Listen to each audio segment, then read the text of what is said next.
Welcome back to the Aviation podcast. You found us. My name is Joe. And I'm Matt.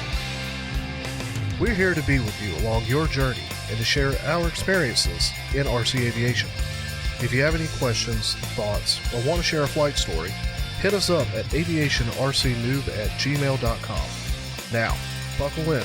Let's take off.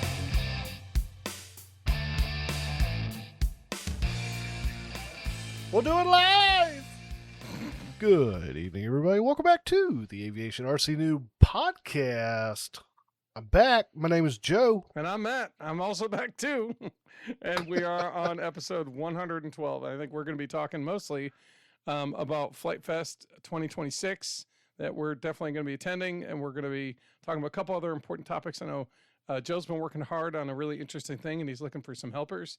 And I don't know what else we're going to talk about. I absolutely want to talk about that a little bit. Oh, we will absolutely talk about that. I mean, talking about me building robots seems kind of antithetic to building airplanes. However, it does relate, and maybe we talk a little bit about that too. But either way, let's get into it. Yeah, let's talk about it. What have you been up to lately? I've been cleaning up my shop. I've been destroying probably about 25 to 30 planes. And by destroying, I mean I'm pulling out all the components and parts and pieces and putting the rest of that stuff in the trash, seeing which ones are projects, the handful of projects, like 1 out of every 10 maybe, or so that I want to salvage, that I think, or ones that are like, ooh, this never got its maiden and it looks like it's ready to go, or this is ready to fly, I need to repair this one part. So I've got a couple of those, and I got rid of a lot of those that were still also in that category. But they did not bring me that. What is that Japanese lady, the Marie Kwa? That did not bring me joy when I held it, so it had to go. She has it's her way of cleaning, right? And it's basically like you go through all your stuff, and then look, you hold your thing for a couple minutes, and you go, "Does this bring me joy?" And if it doesn't, it's time for it to go. It's okay. It can go. You have plenty of things to go through. That's fantastic if you're not lugging around a bunch of spare parts and spare cables. Well, it's okay. Anyway, so consequently, now have about 30 or 40 spare servos. I've got 10 or so motor setups at least. I still haven't broken down the SR-72, but I know exactly where the motors. I would hate to see that one get broken down. I've got to do it. I mean, I'm not gonna throw it. I'm not gonna send it. I can't fit my hand in the back to fix the thing in there. And can you not just cut it open and do something? What I want to do, like I know I'm the one. First off, let's rewind 100 episodes to the first time I said you need to downsize. But here I am. It only took 100 episodes. But I mean, of all people to say no, Matt, like the SR-72, if there's any way, because that one really didn't get its heyday. Like it got seen, people cheered, but I know the fan holder or the prop holder was bending, and that's the only reason it didn't fly. It was. Let's see. I'm trying to think if I actually have the plan. I have an image of the plan set.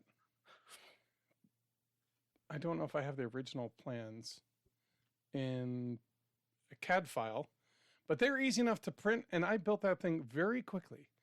And by very quickly, I mean very quickly. I think it was in a matter of 2 nights. I designed it and built it at about that speed. That's impressive because it looked great. Yeah, I'm looking, let's see, June 7th. I can hardly build one in 2 nights when I have the plans. I think, it was over a week. June 1st, and then I think June 8th it was substantially complete. And I was trying to find balance points at that point. Yeah. Okay. Anyway, but so I think it would be easy enough to rebuild, and I would certainly get a great bit of joy to do that. I may have to take it apart. I may have to take out those components. So what you're saying is maybe doing the surgery is worth it.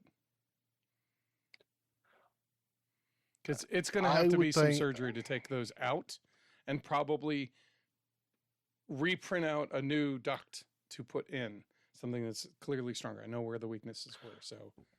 Right. And you know that plane better than I do, but I know of the shelves of planes that you have, and like even the 40 or 50 that's sitting on the racks behind you right now. Like, of all those, the SR-72 is one that I'd say if you could do a surgery on and it not gut the whole plane in the process, try a surgery. Or you may say, I'm going to build it even better next time. Well, I mean, I think that's ultimately the goal, is to do something a little bit better. But I don't even know if that I would try. Like, it was, I felt like it was ready to fly and fly well. Like, it did not seem to have any weird tendencies other than the motors weren't getting up to speed. Because the torque issue, and they were twisting and hitting the support. So because they're high kV, high speed, they would stop. They would slow down significantly. And so by the time they got up to speed again, they torque again, and rinse, repeat. Yeah. So, and that's the other thing, is I've got 2 weeks total of the time I have really available to do and get ready for FliteFest and have the plane I want. Plane 1 or 2 ready to go, and then after that, I'm gonna pack a box. I'm gonna have it ready. I'm gonna go on my personal. I have a family vacation I'm going on, and then when we're done with that, I'm basically coming home to pack my van, and I'm gonna basically go up, get Joe. We're gonna all pile in together like a ship of fools. And off we go. The 9.5 hours I think it is to FliteFest this year, because it's in what is it, Toledo? No, it's Columbus, I think. Right? It's somewhere. Honestly, I couldn't tell you anything about FliteFest this year other than it's not at Fury Field. It is not at Fury Field, and that I should know because I literally bought the tickets. So I was like, I've got tickets. I'll figure out where it is later. I looked up the place, and it's like 9.5 hours. So it's a little bit further away. Basically, instead of hitting Ohio and going up to the northeast, we're basically taking it to the west. Well, here's the good news. I've taken off ample time this year. Good. That's exciting to hear. Yes. Yeah. I even took at least the Monday. I may have taken the Tuesday off following. A little bit of recovery. I'm not hurting for time. Well, that's good. I'm glad to hear that. That's honestly awesome. Because I've taken off the Monday myself, because I know what recovery is like after how many years of doing this. And like I said, I think I will be able to go up and do this in our own time, which is really good. I'm excited. And I think, it's interesting because, like, I've been fighting for the last couple weeks to just nut out myself and go crazy and find a new project to hurry up and build for FliteFest, right? And I feel like that's been the mistake. I mean, I've enjoyed it, but it's been one of the mistakes I've made the last 2 years, right? Like, either not having something ready. Like, if I have a project, the only way I want it to go is if I'm done with it already. Because I notice when I get there, I end up not being able to work on it much. And that's not because I don't want to. I want to talk to people. And you stress the whole time. The whole time. Way too much. Because I think, that one thing that should take 2 hours really takes like a day and a half. And then I'm like, shoot, I wasted all this time. And I'm like, and as a buddy talking to another buddy, like, I've watched you spend the majority of FliteFest upset at the project. Yeah. And you're still able to talk to people and enjoy. And but I'm like, still anytime doing you're that. not, don't get me wrong. Yeah, like, it's so. Yeah, I mean, but I get it. Yeah. So I mean, it's not like I'm gonna have anything super exciting for this year myself. Right. But I can touch about that. Or that what you've had going on lately? I know it's been a while since we sat down. I know, and that's really been about it. It's like every weekend I spend, a handful of hours and just break down some planes. I've reorganized the room a bit. I've been 3D printing a bunch of things, and and I've been working on these Star Wars like mini droids, which is learning how to use microcontrollers is really the Mm-hmm. essence of the project. And the whole point of that is ultimately coming back to the goal is I want to use that to be able to create a really cool large project when FliteFest comes out. Maybe they have a great experience and they stay with its museum, but we'll also have a better understanding as to, I guess, what to expect out of it after we've been there once. Right. Right. Like right now, I'm looking at the rules and regulations for that place. I mean, and part of it is because it's next to a military facility, I'm pretty sure. And it's, it's also a museum, right? In part. So there's a lot of don'ts. There's a whole lot of don'ts. And one of them is no FPV, right? Which I think is a big change for people. And don't get me wrong, I don't think you or I have really taken too much advantage of FPV. We've not. In our I wonder if they're going to do the mini whoops this year. I don't know what they're going to do, right? And that's, I think, like, I don't know that those guys are going to. If that's a no go, then either they did that because the only people who are going to FPV are doing the whoop, or not the whoops, but the drone racing in the corner there off to the side, right? Like if that's even going to be part of it this year. And I wonder if some of that FPV stuff has to do with, the takeoff challenge, the DARPA challenge. That's part of this. That's part of one of the really exciting things. I think FliteTest is very excited to be joined in this, I guess, by having FliteFest where they are. And I should really pull up the information while Joe talks in a little bit here.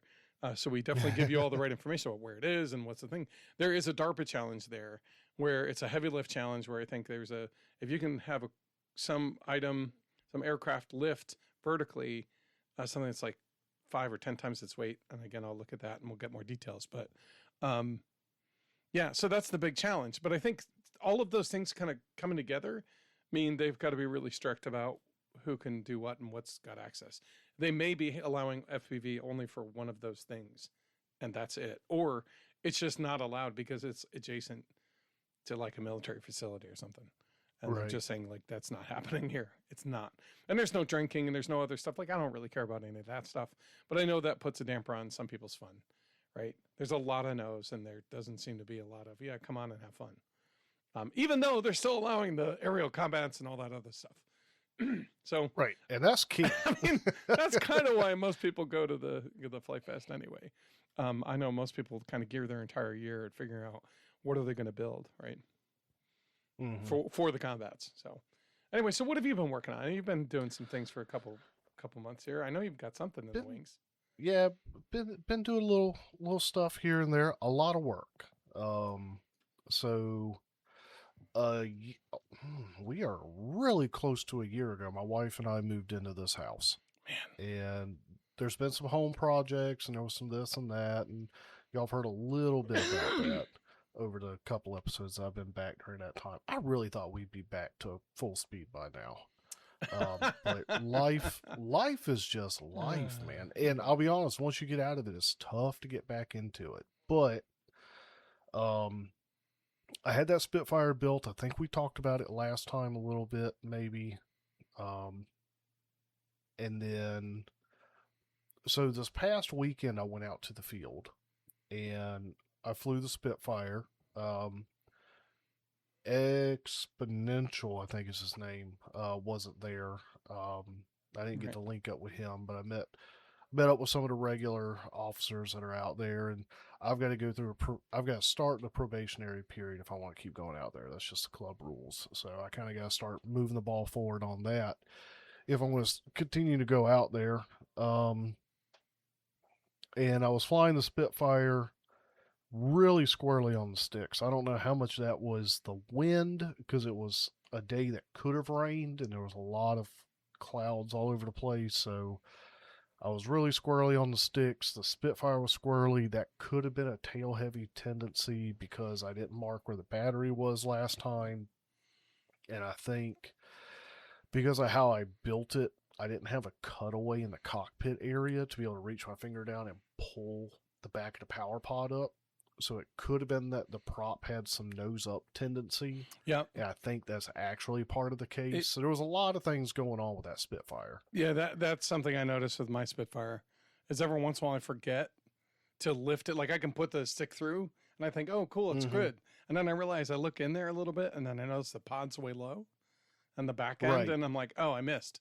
I completely missed. So your thrust angle is all off. Like, you know, and I'm like, hold on. And I lift it and I put it. And then once it's in, it flies like a dream.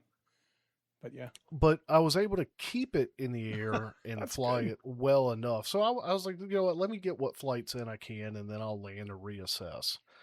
And at the back end of one of the loops, like, I don't know if the receiver, like, decided to fritz out or what, but I had at least one aileron go full deflection. I think is what happened. Ultimately, I lost control of the plane.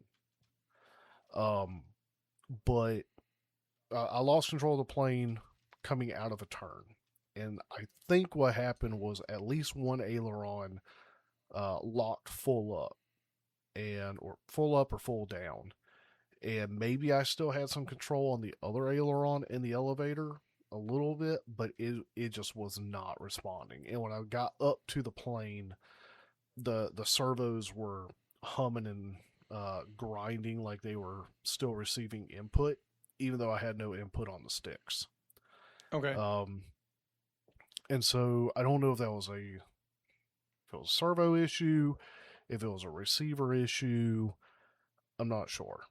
So honestly, I'm probably going to cycle out all my receivers and get some fresh servos and just not try to run that particular error down, because that's the second receiver I've had issues with, and that's out of all the receivers that I had.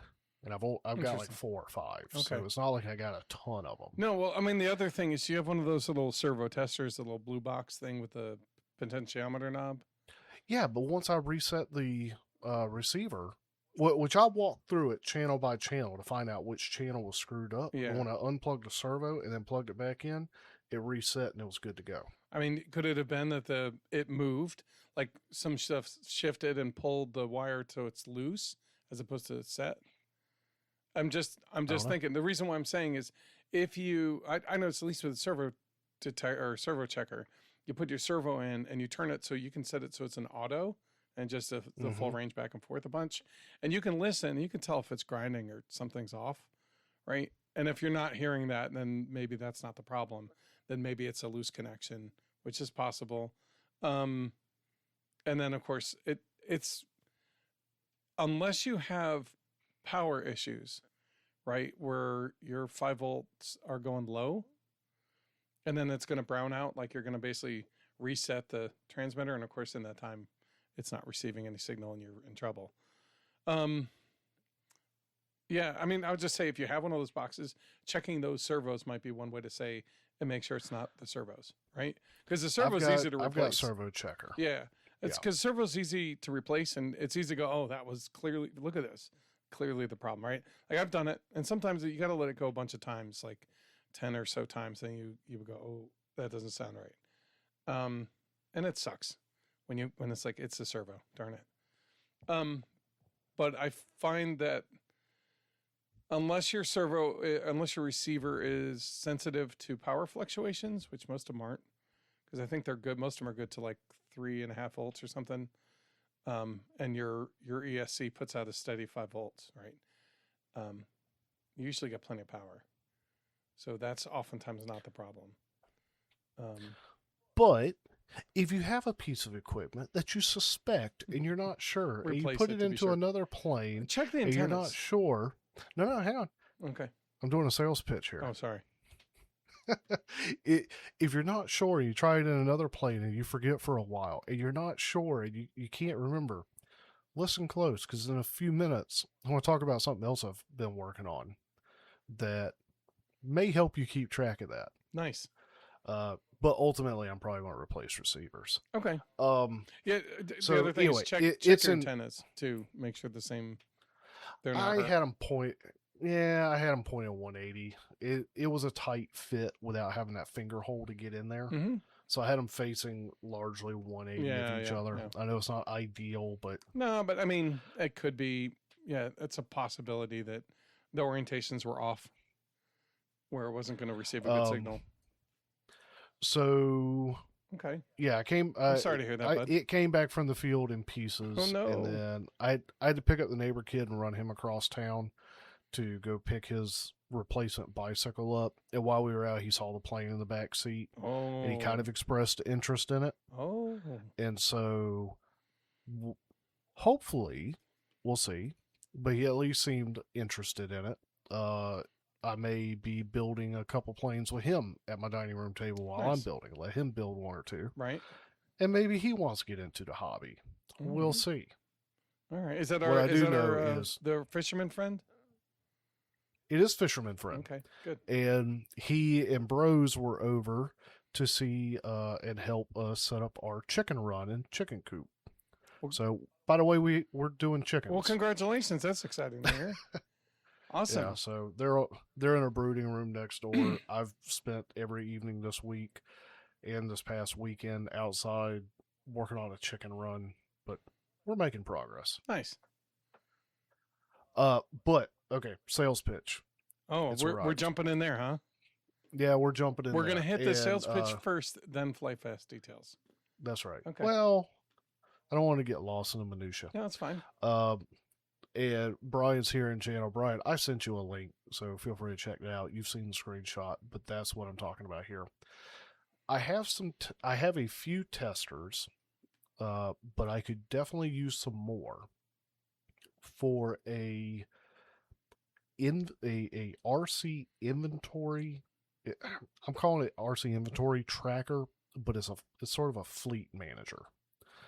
So the idea, it's web based, but I've also got an Android app version for now.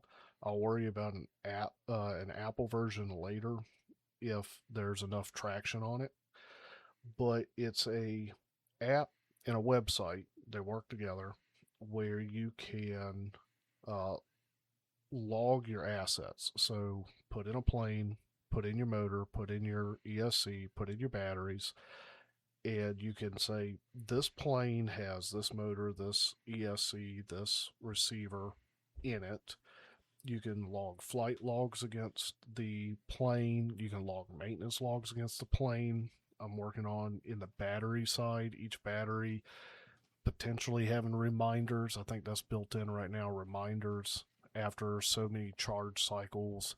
You may say after so many charge cycles, I want to have a reminder to do this thing.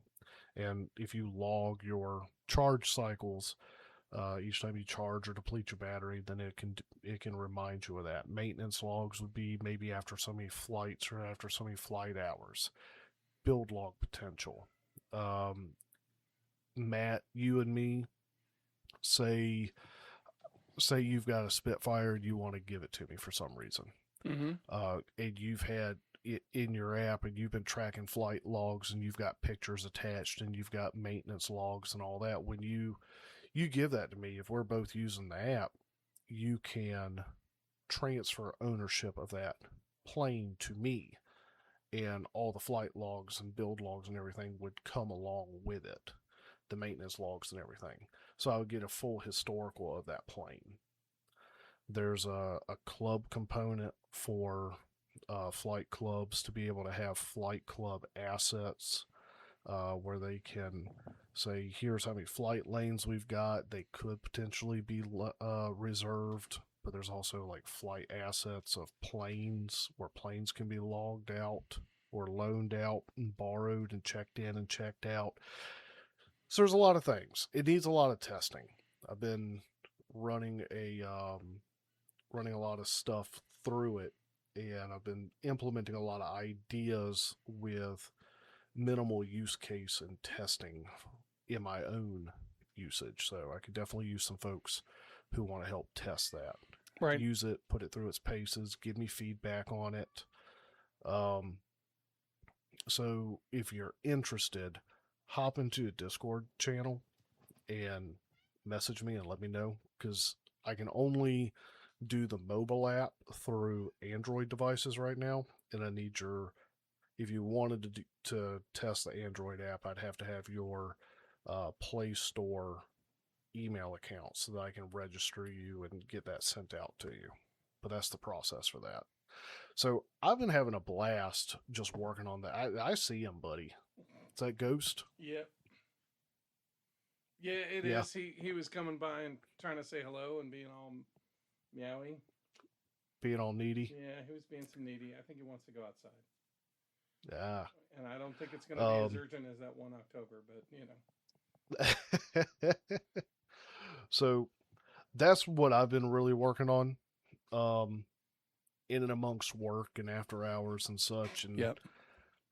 So I need some people, but I also need a club to test the club side. Oh, okay. I could use a club to test the club features. And then part of the idea would be like a squadron. So say you and me fire up the RC Noob Squadron, which is not a full blown club. It's just a smaller organization because there's your friend list and being able to share things between your friends. But a squadron would be like you and me and say like the Discord community events. I'm kind of working on that. So you say, hey, as a community, let's see if we can log so many flight hours or so many flights in such a period of time, and apply flight logs towards those community goals. It's just ideas. This is returning to the app concept I had a couple of years ago, and being able to having time to revisit it. Yeah, and you've also learned a lot more since then too. About just such things, which is excellent. Really cool. So how do they kind of get involved if they're interested? Should they go into our Discord and work on? I would say come into the Discord and reach out to me. Agree to the rule. Agree that you've read the rules and understand them, and then that'll open up all the other channels. So if you're new to the Discord server, when you join, there's a rules channel. Read the rules, agree to them, and it opens up the rest of the server. And then at me, or you'll see me in the membership. Just message me directly and say, hey, I'm interested, and I'll tell you what I need from you. Hey, did you make an account for me yet? I did not, but you have the address to it. I'm still looking for it. I also sent you the Play Store invite. Yeah, you did. But do you have Android or iPhone? I have iPhone. Nah, that's going to be the problem. Yeah, it might be. And iPhone, I can sideload, but it's not. Yeah, no, iPhone easy. wants to charge us more than we're ready to put in yet. So, yeah, if I remember, I paid for the Android developer status, but I'm not forking out for the iPhone version yet. Yeah, it's a what order of magnitude different, isn't it? It's 4 times the cost. Yeah. So we're not there yet. But I mean, if you want to support that project, if you get in and you like what you're seeing and you want to support it, I know Patreon is one way we could do some of that. If that's what you want to do, unless you have a different spot you want to start working that angle. But yeah, I'm thinking. And speaking of, I want to thank everybody who is a patron for continuing to support us as we kind of stumble through our personal reorganizations, right? As we kind of return ourselves back to the hobby from being out of it a little bit, it seems. I think it's always been present. Just we haven't been actively engaged in it in the last couple months. So, fortunately, you've been helping keep the torch kind of running. And I know it's been, hit or miss and intermittent here and there, but I keep saying, but I think we might be rounding the corner where we're ready to start being you and me both active again. Yeah, I think can't so speak too. for you, but I feel like all along you've kind of been waiting for me. There's some of that, but I mean, I've also been, thinking about how do I pull myself around to where I was in a spot that I could just go do the thing. When it was time and I had the idea and I wanted to try, I was inspired, Like instead of saying, "Oh, I've got to clear off a bunch of stuff," or "Oh, let me get through 2 or 3 things before I can get to this thing," that's been a reoccurring and present hindrance. So, and it's always, Well, you've and it's also all on got me. It's on me. I'm like, yeah, it I is need to well, clean things. Like, I don't want to like going through but and you've also got extra humans in the yeah, house these yeah, days, yeah. right? It's a full house. It was less a full house. There's a lot more space to go. Ooh, this can just go stay here for months and months and months. And like, no, there's not that luxury right now. It's And that's tougher okay. when your hobby It, space gets reduced from the whole house to yeah, like a room. yeah, but that's okay. I mean, it's for the best reason. So I'm not crying about it. Well, sure, I'm it's not still crying about tough. it. But yeah, it's tough, and but one of those like, and then like the one table, every time I seem to get it free and clear to start working on a thing, I either get demotivated, or I'm not the only person in this house who likes to do things, so we end up kind of filling that space pretty quick, and then I go, oh, that was the space I was going to do the thing. I'm like, well, that's what it is. I usurp a lot of the table space more often than most people in the house, so that's okay. It's what it is. I'm not too like I'm pretty happy. Like I feel like when I've whittled down most of my collection, I there was very few planes that I felt like, oh man, I'm so sad. There's a couple that I kind of paused a minute and thought about, oh, Like this that car that had a propeller sticking out the butt. no man, that's a good one. I got rid of it. I'm Oh, happy. you're keeping No, that. no, Oh, I'm okay. happy. I think I kept the wing because I wanted to Frankenplane it. Um, but like I looked at the body, that was a proof of concept that was a success. I have the flight videos. I even have a video from the plane of the flight. There were improvements to be made, and I am in a spot now where if I go to redo that, I will refine how the body gets built. I will refine I feel like the propulsion like pod system on the back was janky. There's a better way to do that. And then like, Well, that's this whole podcast all around, well, isn't it? that's part of the fun, right?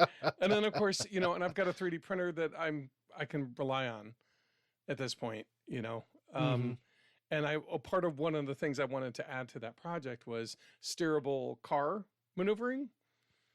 And I wouldn't have been like, I could do that, I guess, by ordering a bunch of RC parts, but I feel like there's a lot of 3D printed RC planes or RC cars and stuff like that where I think I could pull the front steering mechanism from one of those and just create what I wanted to finish up with that, with keeping it lightweight and easy to have anybody try, and then go, Speaking of 3D printing, um, I have started the process of the Eclipse and Spitfire. ooh, nice. Yeah. Were So you using some maybe of the foaming filament? no, I No, hadn't used lightweight. any of that. Okay. No, I've been using PetG. Okay. Me and No, that's good. Rara and Sasha and Look, if you there's want it to somebody be outside for any else. length of time, you know. No, there's so yeah, and that was sort of my thought. If I didn't have um lightweight PLA, that was my thought for PetG.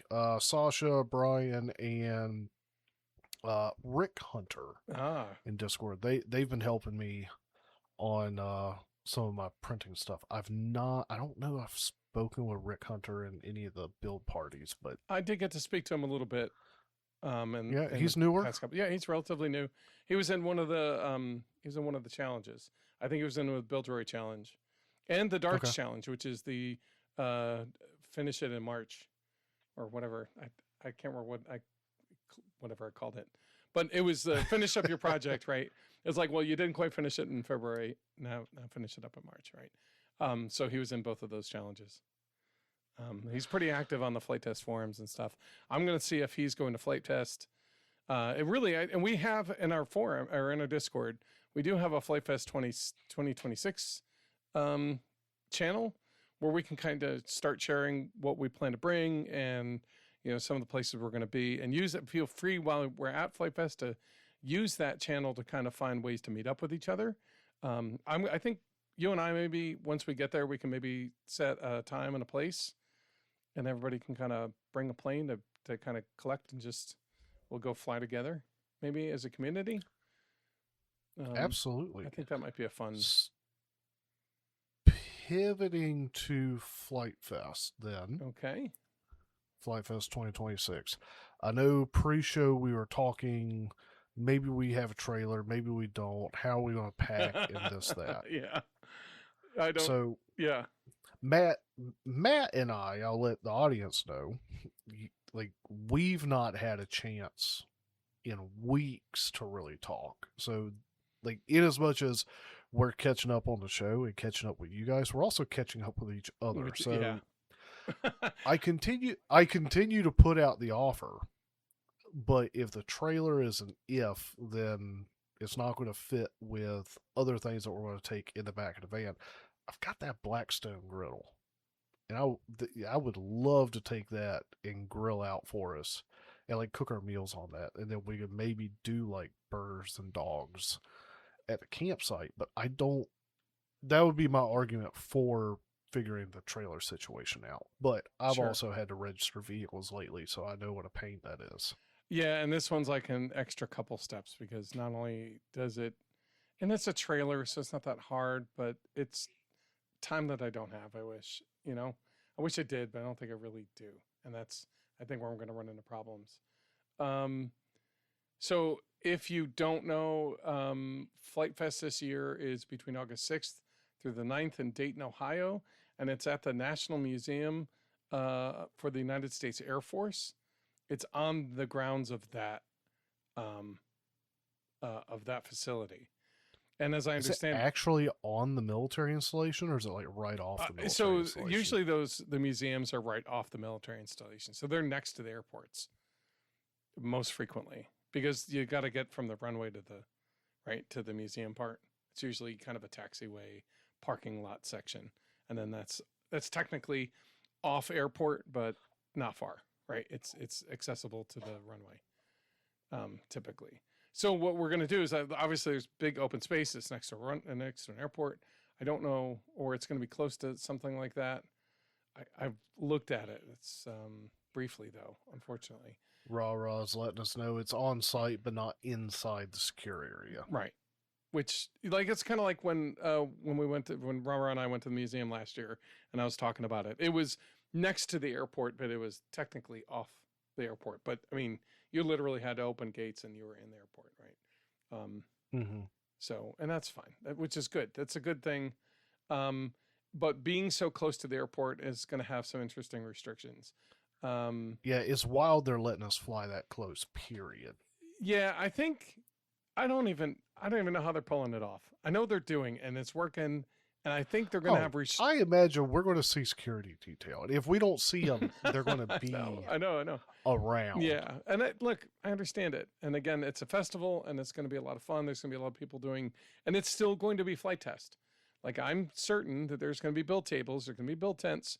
We're going to have regularly every couple hours. There's going to be a crash derby, but on another part of this festival is going to be the DARPA Lift Challenge. And I think, and this year's theme, I think, that FliteTest just sort of announced officially is flying pigs. When pigs fly. Because I never thought all this stuff would kind of come together. It feels like, maybe this is the year that pigs fly. So they're taking their little pig that they built, in the origami fashion, and now they're... I don't want to give them too much crud, but we're less than a month out. Oh, no. They're making sure it's available for you to get there and build. And I think they're releasing kits early. Like, I think they're releasing the plans. You can definitely buy them now so that you can maybe get it in a week and build it, although it's not a lot of time. But you could definitely... They have the little easy versions that are going to be kind of like the Orbit, I think, the little round circle plane that they made. That was like a Starship one. So they're going to have an easy pack version of pigs flying. And then they have like the Arrow with a little pig body underneath it. And they have like a pack, F pack version. I think it's a twin flyer. And then, so, like a quadcopter motor size. And then they have a normal, like full size park flyer plane, CPAC build, bigger size. I don't know which ones they're releasing yet. I saw the video. I didn't get a chance to, watch it yet, which it's been on my list. Unfortunately, there's a lot of things going on for me. I have all the deliverables due, yes, all at the same time. Yes, please. So, buddy, it's just how it I is. feel you. And every time I'm like, I'm almost done, and I was like, no, nobody has anything done. We have to push everything back a week or two, and you're like, oh, that's putting it right in the middle of all the other things. So it's just sounds like a whole lot of not my problem. No, wouldn't it be nice? Wouldn't it be nice if it were just not my problem? But unfortunately, it's just how work is, which means it's been on and off of availability to do, and catch up on all these different things. Like I heard that there's something with the FCC gave the green light to drone parts, and there's not a whole lot of detail. All I can say is go look that up because something changed. We were complaining about it, or we were talking about it last time, and we were very concerned about how the FCC's regulation of all incoming drone parts, including things that didn't emit radio waves, somehow non-standard radio waves, right? Anything like batteries, like come on. Anyway, so all of those things were part of the list, and I think they just said, yeah, like hobby type drones are not under the regulation. But I'm sure there's a lot of details in there, and I did not read the details. So I'm sure too. All I can say is, where's the cutoff of hobby? Well, I'm surprised at that, right? But, I'm surprised at that personally, because it seems to be like nobody in the government really gives much of a hoot. I mean, so there's a couple, there's several angles to approach that from. One, and apologies to any of our listeners from this part or the other side of the ocean, but there is security concerns coming from the China direction. I think everybody understands the general reasoning, but I think the we also was look at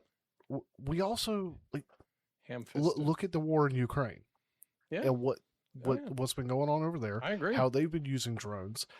Iran's starting to use them. We're starting to use them. Like it's a whole nother mode of combat now. Believe me, I think everybody really does understand the potential concern, right?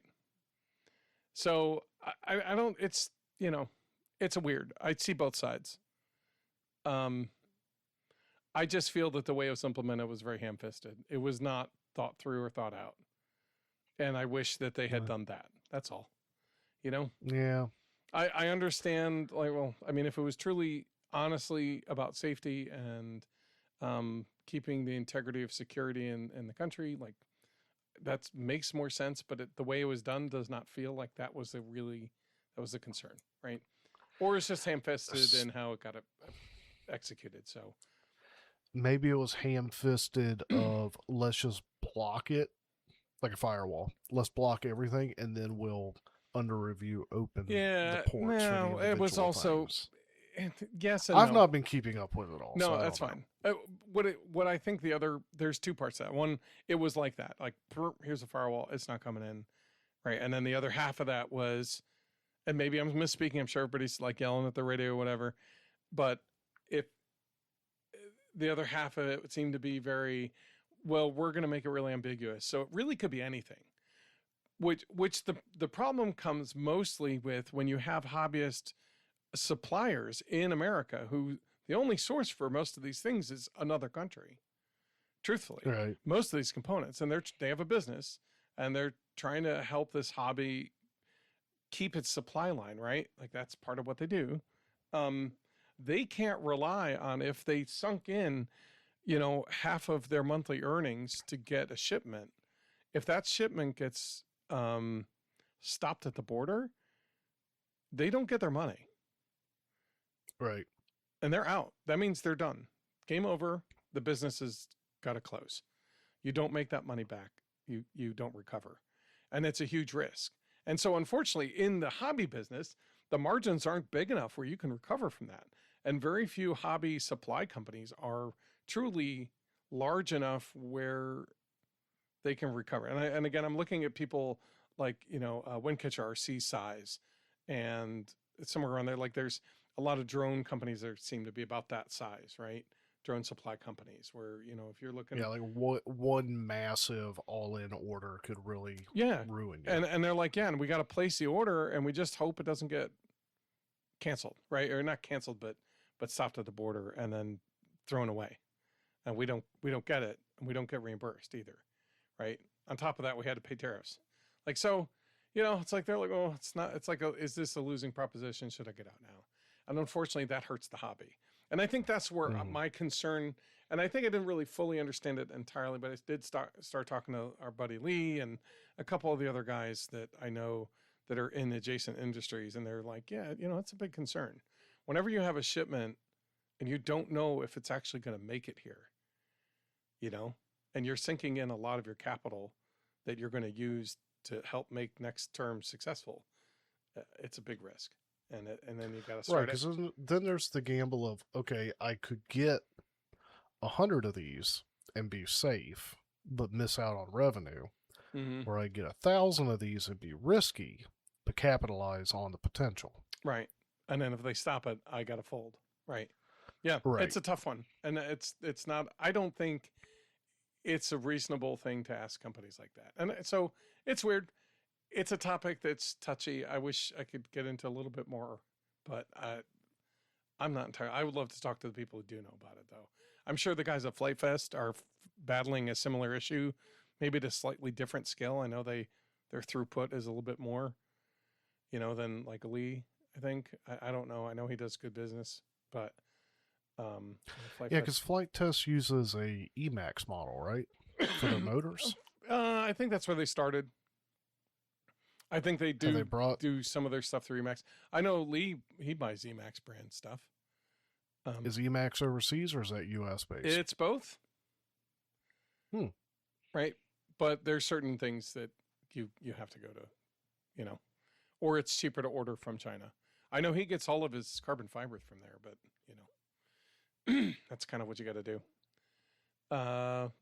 Anyway, I didn't want to dive down this rabbit hole entirely. But anyway, but the point, but you bring up a good point. Like modern warfare is changing to a drone accompanied, right?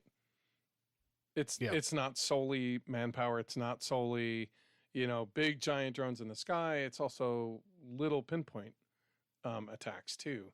And so obviously everybody's got their mind on it, which is part of why the excitement, I guess, of having the DARPA challenge, the DARPA Lift Challenge, I guess is kind of interesting.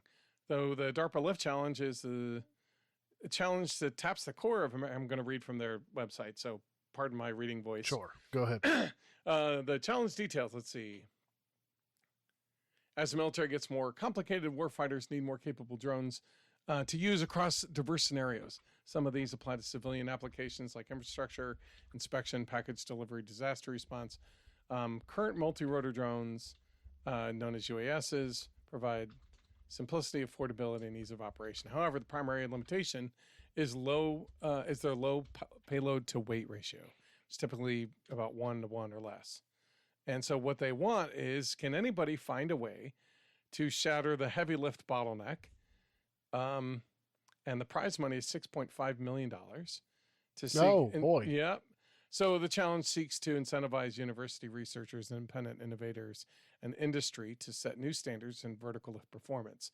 DARPA expects experts theorize a 4-to-1 payload to weight ratio is plausible, and based on recent advances in aerodynamic designs, material sciences, propulsion systems, this ratio could unlock a whole new range of possibilities for both military and civilian applications.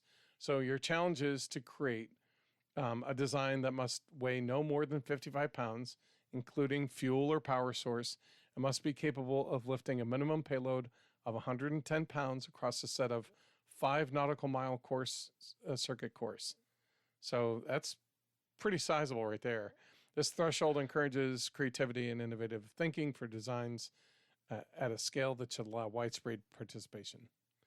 And because it's one thing to deadlift that kind of weight, but then to have to be able to endurance carry it. Mm-hmm, exactly. Right. So if somebody can break that, then sweet. So they have a couple links to the challenge itself and all that stuff. One of the things I know I was reading through some of the requirements of it. You're going to need your Part 107. So you need to be a licensed commercial pilot and things like that which is why you need your Part 107. So you need to go through all the hoops that the government has put in front of you to be a licensed UAV pilot or UAS pilot. I'm not going to go in through all of that, but that's a big part of what's going on at this show. And the other is, of course, FliteFest going like, yeah, but the other part is the hobbyists invent all sorts of crazy fun stuff. And look at their 90 things we get to do here. We get to, do the combat stuff. So we're going to go do that on our side, And you know what I take out of that though? What you got? If you're an aspiring young person, guy or girl, engineering, aerospace, technology, the technology market's a bit tough right now. Engineering, there's tons of engineers, but like, as much as I don't like to think about war driving economies, we know for the American economy especially, war drives the economy. Like, it's what pulled us out of the Great Depression, and it's security, and it's where innovation happens, and a lot of our civilian technology has come out of military technologies. Yep. So, if you are considering things for the future, don't buy 100%. Don't take me at my word. Do your own research and ask around. But right, there's a whole nother branch of service that's potentially opening up if we move into drone operations, where there's a whole segment of the population that wouldn't normally be fit for duty, say like me, that couldn't pass certain requirements, that can now serve in a different capacity. There's opportunities there, and it's springing out of a hobby. Don't put all your eggs in that basket, but also don't count yourself out. Right. Yeah, man. I don't know. It's scary, but also fun and exciting times. Yeah. If that makes sense. It's all those things and more. Yeah, it's a lot going on. I know some of the things when I saw what was going on in Ukraine. I was like, well, people coming up to me and asking me, like, is that even possible? I'm like, absolutely. That's been possible for a long time. I said, that's part of what the government is so squirrely about, because they don't have a response for it yet. Not a reliable one, I don't think. I mean, I don't know if that's true, but back, I think, when that stuff was coming through and you're seeing the first person videos of some of the attacks, a lot of people were like, holy cow. I'm like, yeah, I mean, like, you can. You also can do a lot of other things, like find missing people out in the middle of the wilderness and cover, acres and acres of ground reliably, instead of having a bunch of dogs and people running around the wilderness trying not to get hurt themselves, So you can do that too. So it's interesting. That's part of what, when you look at the X-Plane stuff, you look at basically each one of these X-Plane designs, and these projects were there to tackle a problem or a deficiency, right, that was seen by the militaries of the time, that they were all trying to solve a problem, that they saw. And it was always interesting that while this one project is the one that everybody knows, here are the 2 or 3 other, attempts at that. And each one of them came up with, different ways to tackle that problem. Some of them were very similar. We're just like, yeah, this is pretty much the only way to do it. It was like, did they succeed or not, really? And yeah, I didn't even think to bring a couple of those histories in, but yeah, just look, if you ever look up one of these projects, one of these X-Plane projects, or even some of the more, pick a plane and then look at what other planes it competed against, right? Like grab a Spitfire or one of the early planes that have been workhorses and winners for years in any military, and look at what other planes are up against. It's always interesting how different companies tackle the projects. So, yeah, I guess what we're getting at with we'll be there. I don't think we're circling back to FliteFest. I think we're going to be there. I think we're going to be excited to be part of it. I know I'm looking forward to seeing all the people we talk to on this community and in the flight test forums that I talk to. And I also know that I am curious to see what people are going to come up with as solutions to the DARPA challenge. I'm kind of curious to see who's going to show up to attempt to win the $6.5 million. Is it going to be a little kid, right? I mean, by a little kid, I mean like a teenager who has a great idea, or is it pretty much going to be, universities who are aiming for this pot, or is it going to be, is it going to be military operators, right? Is it going to be current aerospace companies? I'm really interested to see who shows up, or is it primarily for those companies to kind of scope out who their next line of staff are going to be, right? Are they going to watch these kids compete? Have we heard anything else out of the aluminum-based batteries coming out of Australia? Remember I mentioned that a couple years ago? I've not. Man, every time I see new battery, there's new battery technology like every 5 minutes, it seems. And it's like there's a lot of people trying to tackle the same problem. Some of them are aluminum, and I don't know how far. You'll have to look up on that and see where that went, because there's been a lot of talk about, people are trying to pull away from lithium. There seems like some battery sources are. Each one of the solutions seems to have a separate problem, right? Very few can match the output and longevity of lithium, but if they do, if they aren't able to compete, what they're able to do is create a long-term for longer and safer, right? They can do the thing, just not as good. But if you're looking for, a car that isn't going to burst into flames when it gets hit, right? Like because all the cells start connecting, like that's a problem, right? It's like, okay, well, if there's like a sodium ion battery that is a lot less volatile, right? So you're getting something, and even then, it doesn't spew a bunch of toxic chemicals or something. I'm saying that only because I don't remember which model of battery, but there's a million different technologies, all of which have their pluses and minuses. I'm with you. Like, I think the aluminum, I did see a couple of those that were really smart because they're using resources that are in great abundance. They're not using as many caustic chemicals to get there. And it seemed like it was performing not quite in parity, but close to a lithium ion, like where you might be able to use it in a way that works, for the weight. I know there's some full scale. I think that battery is being looked at for full scale electric planes. I think that was something I saw fairly recently, was that they're saying, hey, this new battery tech might be what they need to be able to use, electric airplanes as a viable future.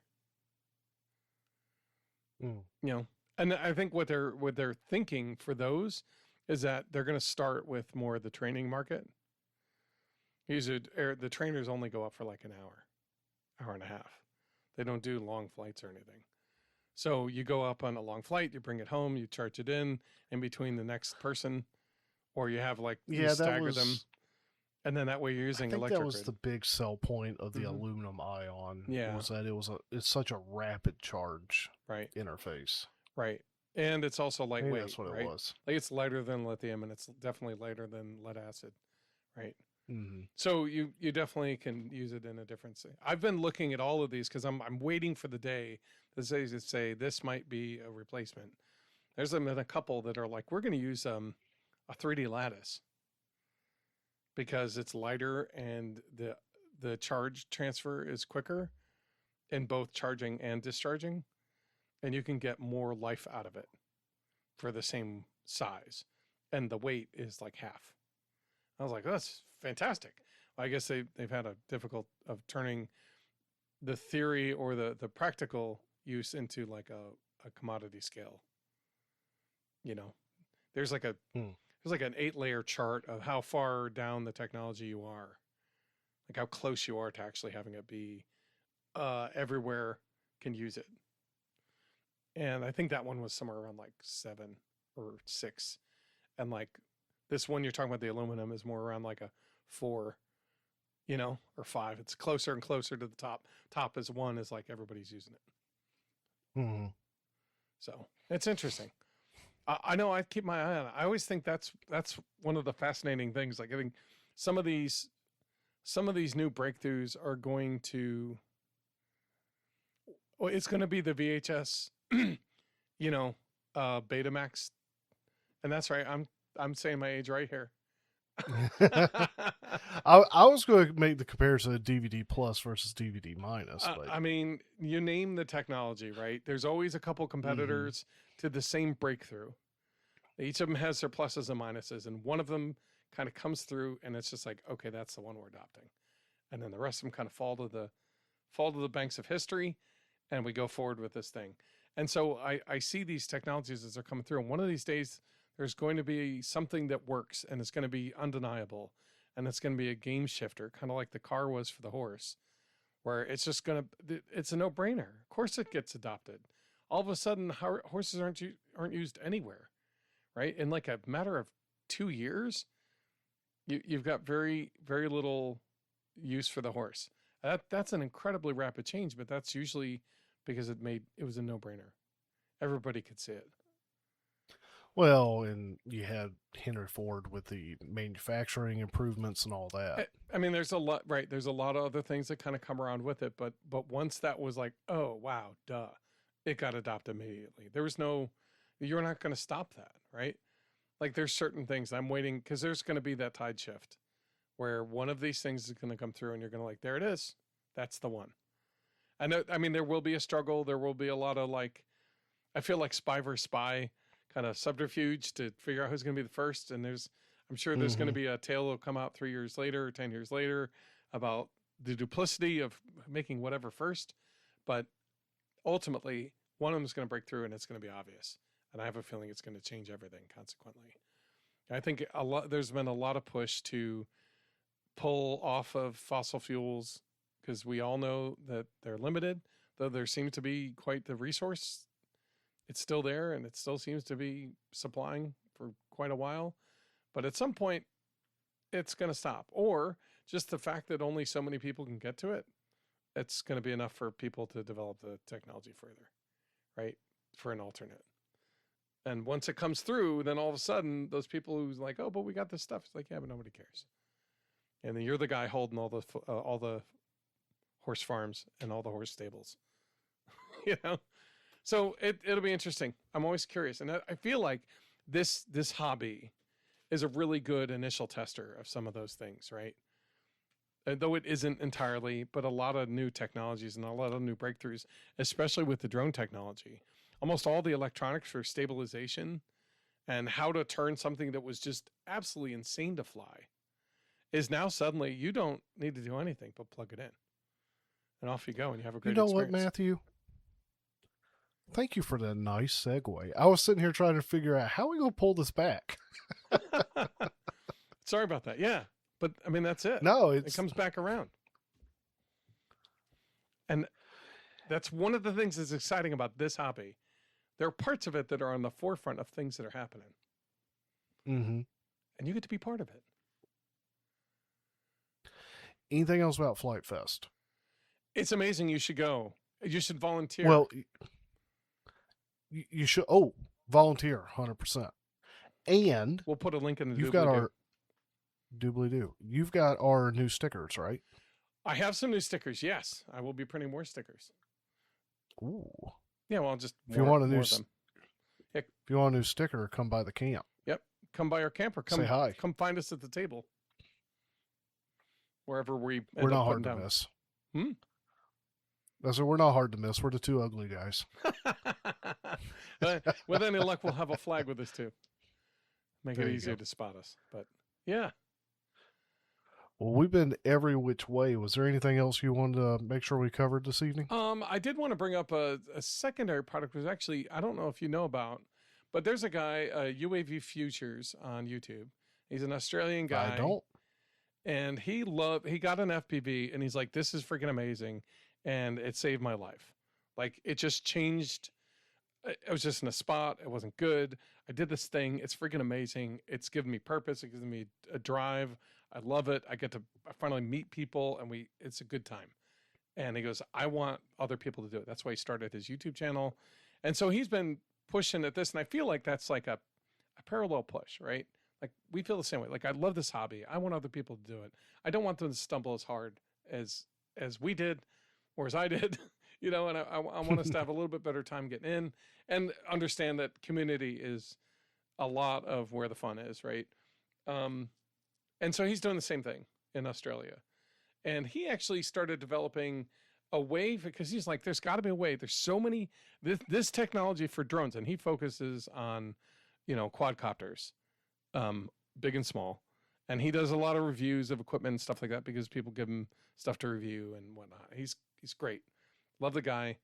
I haven't met him personally, but just what I've seen of his channel, he's got my respect in a big way. So he started this thing called studio.diyfpv.com.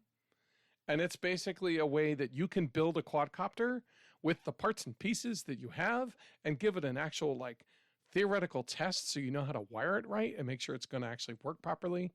And you can also, I think he's got a simulator that you can then take that build into.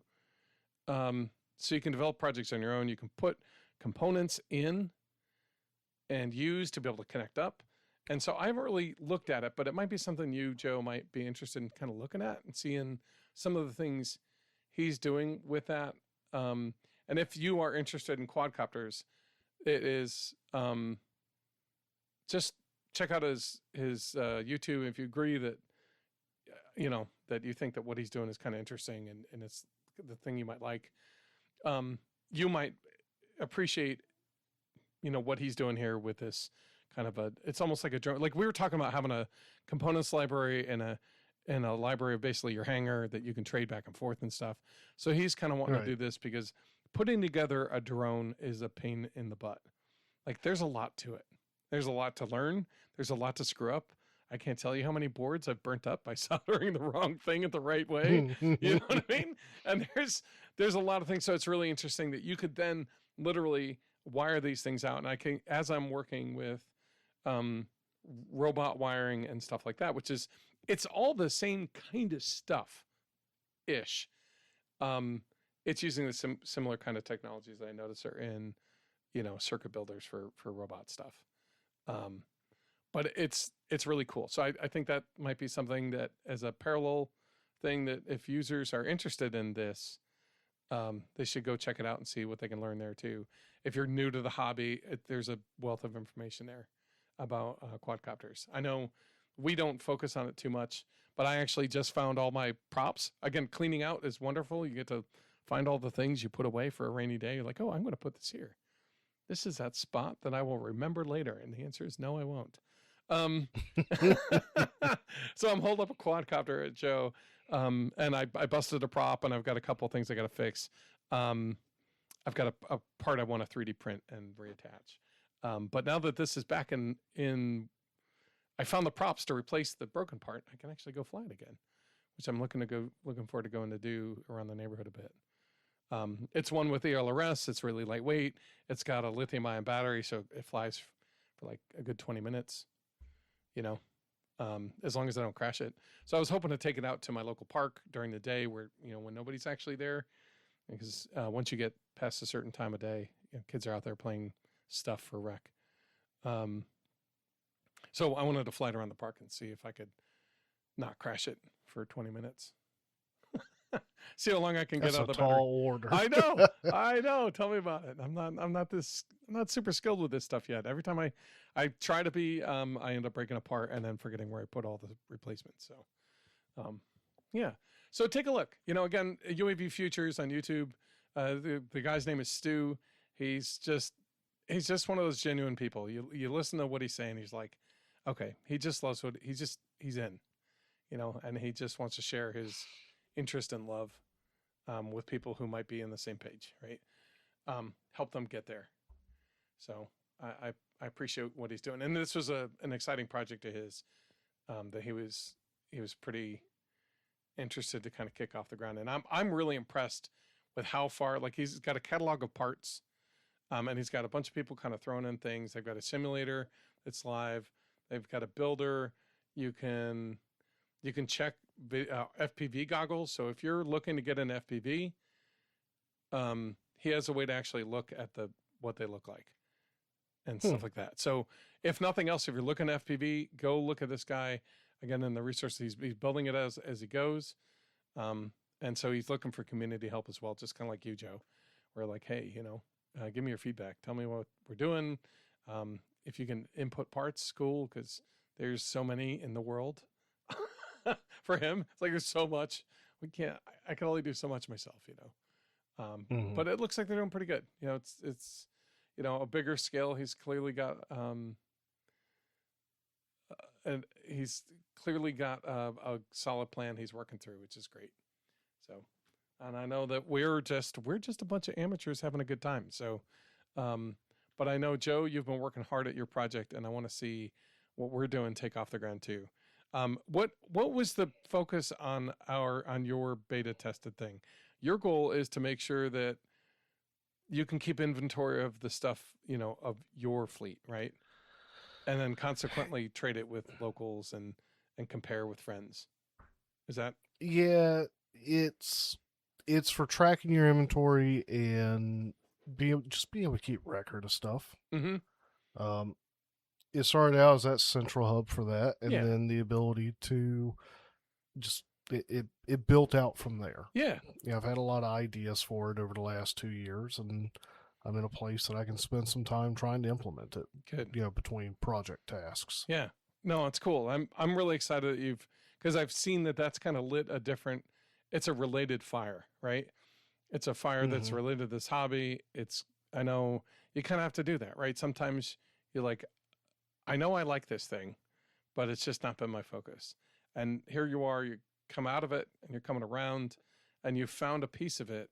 There's also another part you really love. Like, you love the programming. It's what you do for a living, and you finally found it, because that's been an idea that's been rolling around in your head. You've been wanting to implement for a while, kind of like me with the aircraft carrier, right? The airborne aircraft carrier with all the different reloading technologies and launching stuff.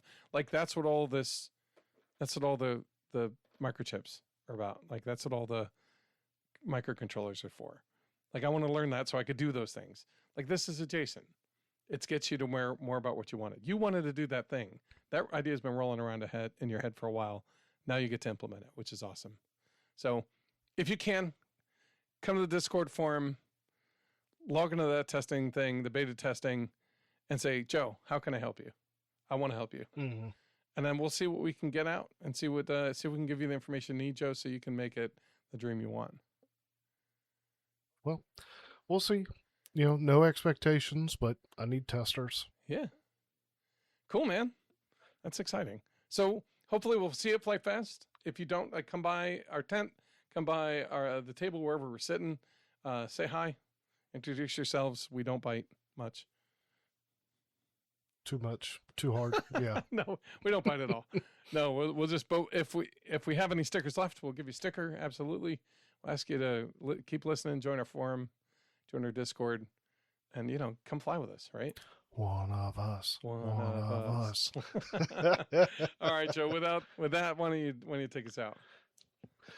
All right, guys. Well, as always, we thank you for tuning in and listening. We hope you've enjoyed listening to this conversation as much as we've enjoyed having it in the million different directions it ran. Welcome to the world of our minds. We're sorry you came. We're glad you're here. Welcome to Matthew and I had 20 minutes to catch up before we dove in. As always, feel free to reach out and let us know what you're thinking, how you're feeling, what you got going on. You can see us at we got the Facebook page. You can hit us up at the website. Yep. I have made some changes on that. I think I mentioned before, but hopefully there's a captcha in play now so that we're not getting hit by I've or seen bombarded less by spam. Yeah, I've seen less activity. Nice. So, thank you, Joe. Aviationrcnoob.com. Yeah, Feel free to swing by the Discord server. Link will be in the doobly-doo along with some other links. And you can always, of course, email us aviationrcnoob@gmail.com. Yep. And a final and reiterative thank you to the patrons who have continued Thank you. to help keep the lights going. Matthew's credit card appreciates that a lot. Especially when the website cost comes up. Woo. Speaking of, I've got to figure out why our data is saying it's capped out. We're about to shift up a plan, so I got to figure out what that's about. All right, yeah, we'll have to do that. Good. I'll try to get onto glad that you in the saw next that couple email. days. All right, good. Well, in the meantime, we'll talk to you guys later. Bye. Bye.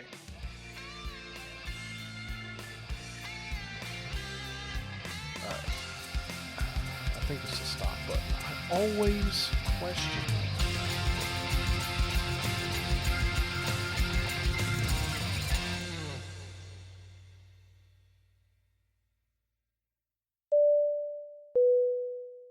Nice. Yeah, feeling awesome. Feeling good. That is always a nice feeling.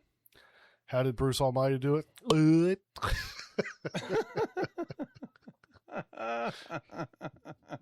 Nice. I actually just got back from our club training night that nobody showed up at because it was too hot. It has been hot the past couple weeks. Oh my God! I'll tell you what. Other than Monday and whatever, Monday and Tuesday, it's been brutal. So there's a whole long saga around the Apprentice, and I don't want to ruin the story for you when I get to tell you the long version. But we it's been recovered and has been back flying several times since. But that's awesome. It was definitely a full-on flyaway, and there was a search and rescue mission with a camera drone that we searched for an hour and a half with a camera drone and didn't find it, and then found it on the video the next day. Right. And it was out. Wow. Yeah. So. Wow. And it wasn't. There was a small crack in the wing, and that was it. Everything else was fine. That just kind of landed fairly level. That sounds like it. It actually set up. Yeah, I was gonna say, that sounds like an excellent sitting around and hanging at FliteFest story. Yeah. It's pretty funny. Good. And then and I'll also save the story for you guys for of me losing my twin otter. Water is incomprehensible. Incompressible. That's it. That's totally different. I thought, yes. That's two different words. I thought you. Yeah. Cue the elevator. That's funny. We'll put it in there.